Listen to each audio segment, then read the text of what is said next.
Welcome students to week 2. For week 2, we're going to be focused on the topic of assessment in sexuality counseling.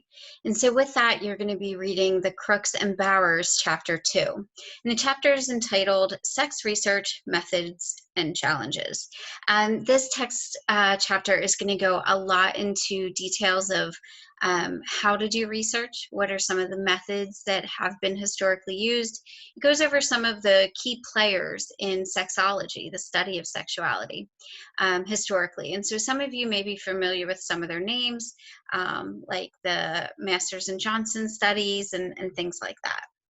And so as you go through the textbook again, there's going to be some information on how it's currently being done, some of the instruments that are being used, differences between qualitative studies and surveys and different kinds of methods. And Kinsey is another one who's pretty big. There's been a movie made about him, and then there was the show, the series called Masters of Sex, which was Masters and Johnson surveys. It wasn't true to reality. It was changed a little bit. It was, I guess, realistic fiction, or I don't know what category it would be called. But anyway, so you may be familiar with some players because of those shows and movies. So one of the questions, the critical thinking questions that it includes in this chapter is, should the federal government fund sex research? Are there potential benefits for Americans that justify such expenditures? And so it's something to think about because typically it's universities and large organizations that are funding a lot of these studies, but there are grants that are used to help pay for it as well. And so considering your experiences and your beliefs, where do you feel like government funding should fall when it comes to sex research? Are there sort of lines that need to be drawn? And so sex and politics becomes a huge topic within this realm because there are monies that could potentially be used for this kind of research. What else? It goes more into the experimental method and what has been used and is being used. Considerations in sex therapy, and how sampling and stuff like that works, because that's not always we don't always get access to the populations that we need or want within our studies.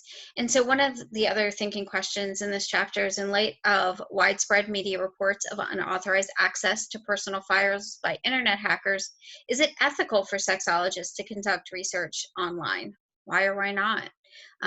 Again, a really important topic, because somebody could hack into that information and it wouldn't be as confidential as the researchers are trying to make it. And so something to be thinking about as we move into the future of research and continue to do research in these areas. Of course, it goes over ethical guidelines, which is really important with any kind of studies, but specifically with ones that have a sensitive topic matter, which sexology and sex research definitely have. At the end, there's some resources for you, and I'm going to add some along with this video for you guys to kind of check out. In addition to the reading for this week, we do have a couple of assignments due. And so the pre-class reflection, What Do I Know?, is already open. So some of you have already submitted that, but this is in connection with your reflection at the end of the semester, the post-course reflection that you're going to be doing. And so where are you at right now? Where are your concerns? What do you feel like you already are pretty knowledgeable about in this area, and so on. Then we have our first discussion for this week. As I had mentioned before, the discussions, some of them are going to be focused on podcast and your feedback on those, and then others are going to be assignments. And this week is an assignment, a reflection for you to do. So reflect for a moment on your views of sex and sexuality and what is considered normal, in quotes, normal for you. Then find an image, video, song that is symbolic or illustrative of your own concept or expression of sex and sexuality. It can be something in popular culture, or you can take your own photo or video. Be appropriate, please. Use the posting options within the discussion text box to embed images or videos, or to link external content.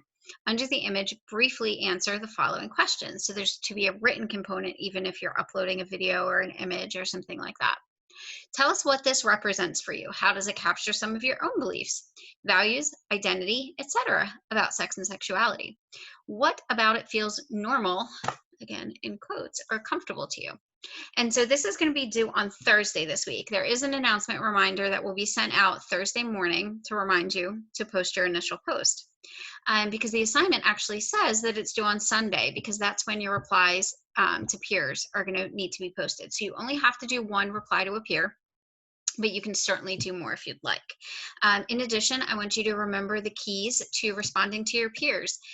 You should post something of substance. You shouldn't say to your peer, hey, I really liked it when you said blank, or hey, great response, have a great week. You want to use the ABC method. So A is acknowledge the contributions that they're making. So I agree with you here, I disagree with you here, or like, that's a really great thought, I hadn't considered that. Build, B, build in the ideas of the original poster by adding some of your own thoughts and analysis. So I agree with you because of this, or in my experience, this is what has happened, or I disagree with you for these reasons, or so on. And then you want to add C, contribute to the discussion by adding a probing question. So to dig a little bit deeper, or something that deepens the understanding of the material, which could be providing a supplemental resource or additional information. And so you want to hit all three of those components for your response posts to count, A, B, and C. Easy to remember, right? If you have any questions about this discussion, please feel free to let me know. Otherwise, this was a pretty short week. Hopefully it means that you'll get caught up with some of the reading and stuff, the materials from week 1, which I know, the first couple weeks of the semester can go by really quickly. And so this is your opportunity to catch up a little bit and get yourselves ready and prepared for the quiz that you're going to be having at the end of week 3. So have a great week, and you will see me again at the beginning of week 3. Thanks.